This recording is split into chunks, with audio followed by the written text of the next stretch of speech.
Hello everyone, so welcome to Vet It's You YouTube channel. In this video, we will continue our discussion with unit Biostatistics of Animal Genetics and Breeding. So अब हम लोग बात करेंगे about cumulative frequency distribution. तो ऐसा frequency distribution जहां पे cumulative frequency के बारे में भी जिक्र हो, ठीक है, उस frequency distribution को क्या कहते हैं? Cumulative frequency distribution. अब बात आती है भाई cumulative frequency क्या होती है? ऐसी फ्रीक्वेंसी जिन्हें आप एक्चुअल फ्रीक्वेंसी के एडिशन के मदद से पता लगाते हो, उन फ्रीक्वेंसीज को क्या कहते हैं?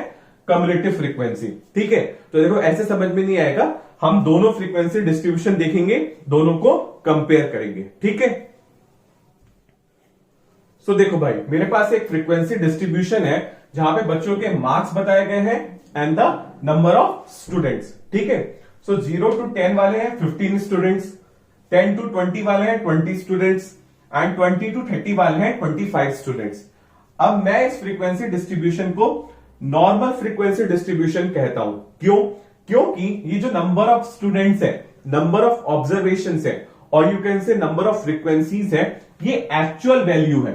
जितने बच्चों के मार्क्स थे उस हिसाब से मैंने इस डाटा को क्लासिफाई करा और फ्रीक्वेंसी डिस्ट्रीब्यूशन बनाया। तो यहां पे मैंने एक्चुअल फ्रीक्वेंसी का यूज करा, That's why it is also known as normal frequency distribution। ठीक है, अब देखते हैं इस फ्रीक्वेंसी डिस्ट्रीब्यूशन को। देखो भाई यहां पे भी बच्चों के मार्क्स बताए गए हैं and the number of students and एक और कॉलम ऐड कर दिया गया द कम्युलेटिव फ्रीक्वेंसी। ठीक है, अब देखो 0 to 10 जिन बच्चों के मार्क्स है 15, 10 to 20 वाले हैं 20, 20 to 30 वाले हैं 25।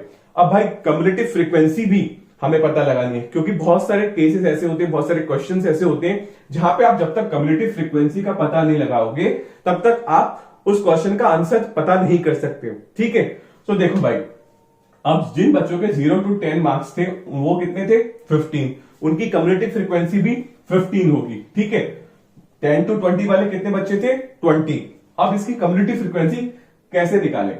तो हम क्या करेंगे, जो फर्स्ट क्लास इंटरवल होता है, ठीक है, this is a first class interval की जो एक्चुअल फ्रीक्वेंसी होती है और सेकंड क्लास इंटरवल की, उन दोनों को क्या करते हैं? ऐड कर देते हैं। यहां पे क्या है? 15 और 20 दोनों को ऐड कर दिया, क्या आ गया? 35। तो 35 इस क्लास की क्या हो गई?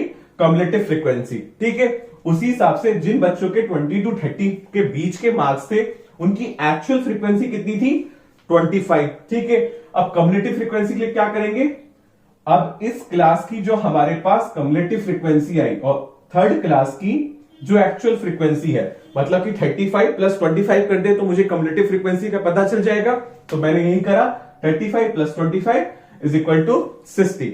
तो बेसिकली क्या होता है, कम्युलेटिव फ्रीक्वेंसी डिस्ट्रीब्यूशन में हमें एक नया कॉलम ऐड करना होता है कम्युलेटिव फ्रीक्वेंसी का। ठीक है, उस कम्युलेटिव फ्रीक्वेंसी को हम कैसे पता लगाते हैं? With the help of actual frequency. और हम क्या कर रहे हैं, यहां पे दोनों फ्रीक्वेंसीज को ऐड करते हैं और कम्युलेटिव फ्रीक्वेंसी हमें पता चल जाती है। तो simply the cumulative frequency of first class is same as the actual frequency. अब देखो भाई ये कौन सी क्लास है? फर्स्ट। ठीक है, इसकी एक्चुअल फ्रीक्वेंसी कितनी थी? 15 और कम्युलेटिव फ्रीक्वेंसी भी कितनी होगी? सेम होगी, 15। ठीक है, and the cumulative frequency of the second class is obtained by adding frequency of the first class and the second class interval and so on.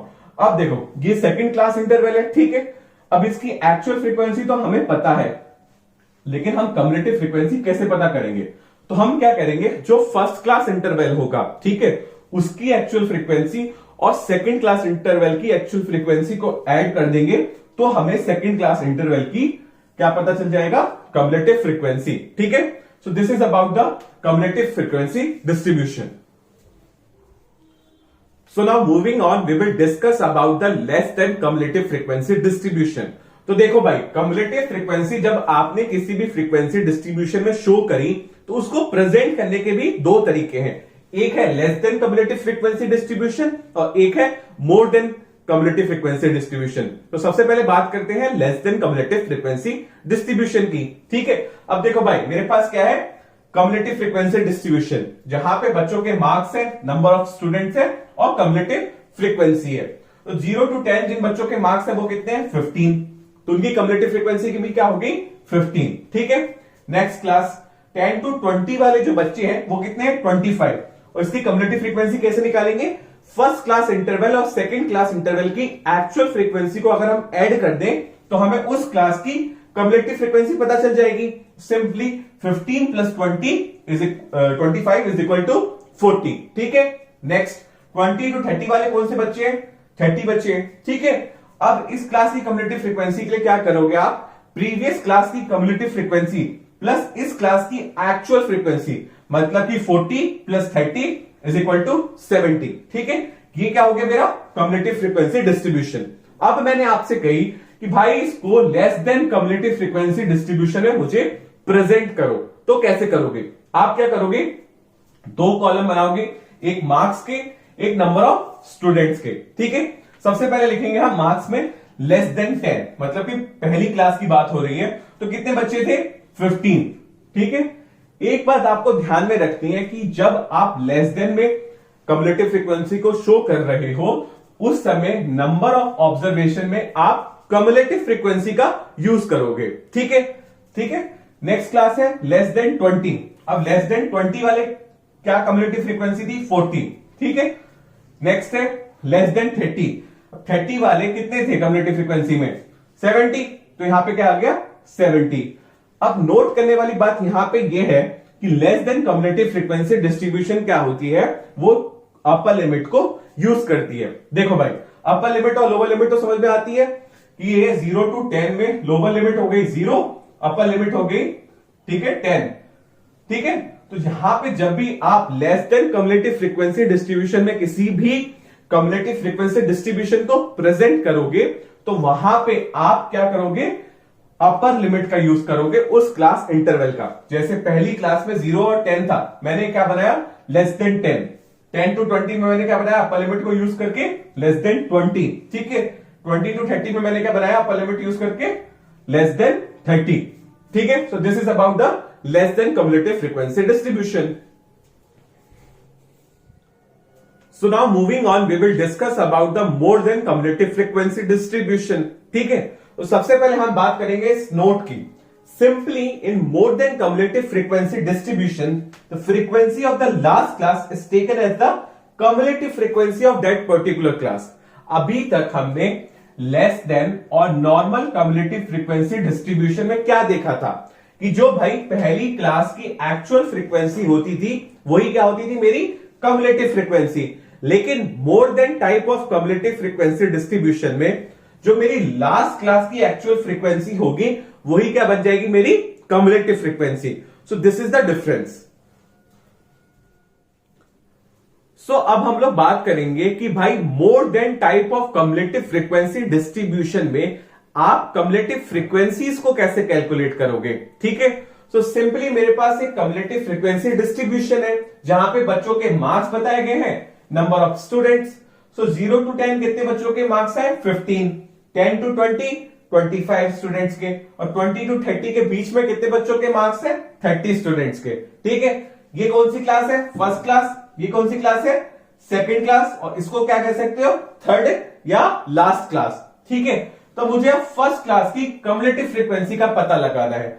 तो in the more than type of cumulative frequency distribution में जिस भी class की आपको cumulative frequency पता करनी है तो आप क्या करोगे, उस क्लास की एक्चुअल फ्रीक्वेंसी में जो नेक्स्ट सक्सीडिंग क्लासेस होंगी उनकी एक्चुअल फ्रीक्वेंसी को आप क्या कर दोगे, एड ऑन कर दोगे, और इन दोनों का सम क्या दे देगा आपको उस क्लास का कम्युलेटिव फ्रीक्वेंसी। देखो भाई, फर्स्ट क्लास की एक्चुअल फ्रीक्वेंसी क्या है 15, और सक्सीडिंग क्लास की एक्चुअल फ्रीक्वेंसीज क्या है 25 और 30। तो मैं इन तीनों का एड ऑन कर दूंगा, जो मेरा सम होगा वो क्या होगा कम्युलेटिव फ्रीक्वेंसी।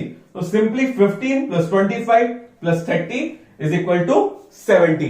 ठीक है, नेक्स्ट अब देखो भाई सेकंड क्लास की कैलकुलेट करनी है, तो मेरी एक्चुअल फ्रीक्वेंसी क्या है 25, सक्सीडिंग क्लास की एक्चुअल फ्रीक्वेंसी क्या है 30। अब मैं इन दोनों को क्या करूंगा एड ऑन कर दूंगा, 25 प्लस 30 इज इक्वल टू 55। ठीक है, नेक्स्ट थर्ड क्लास, और थर्ड क्लास क्या है मेरी लास्ट क्लास। तो नोट के हिसाब से हमने देखा था कि जब भी मोर than type of cumulative frequency distribution होता है तो उसमें जो लास्ट क्लास होती है उसका एक्चुअल फ्रीक्वेंसी हमें क्या बताता है कम्युलेटिव फ्रीक्वेंसी। सो यहां पे एक्चुअल फ्रीक्वेंसी क्या है 30, ठीक है, कौन सी क्लास की, लास्ट क्लास की, तो इसकी कम्युलेटिव फ्रीक्वेंसी भी क्या हो जाएगी 30, ठीक है। सो पहली बात तो ये हो गई। सो अब हम लोग देखेंगे कि भाई more then cumulative frequency distribution को एक्चुअल में रिप्रेजेंट कैसे करते हैं, ठीक है। सो बेसिकली मेरे पास दो कॉलम्स है, marks and the number of students, ठीक है। सो देखो भाई यहां पे एक नोट है, this is very important, that in a more than type of a cumulative frequency we use lower limit. देखो भाई लोअर लिमिट क्या है 0 इस क्लास की, इसकी 10 और इसकी 20। तो जब भी आप मोर than type of cumulative frequency distribution को ड्रॉ करोगे उस समय आपको लोअर लिमिट का इस्तेमाल करना है, ठीक है। सो मोर देन 0, ठीक है, मोर देन 10, ठीक है, मोर देन 20, ठीक है। सो मोर देन 0 मार्क्स कितने बच्चों के आए 70, मोर देन 10 मार्क्स कितने बच्चों के आए 55, मोर देन 20 मार्क्स कितने बच्चों के आए 30। So this is the representation of a more than cumulative frequency distribution in a this form, and this is more refined, isn't it? ठीक है। So this is about the cumulative frequency distribution where we discuss its representation in a less than type or the more than type. So that's all for this video.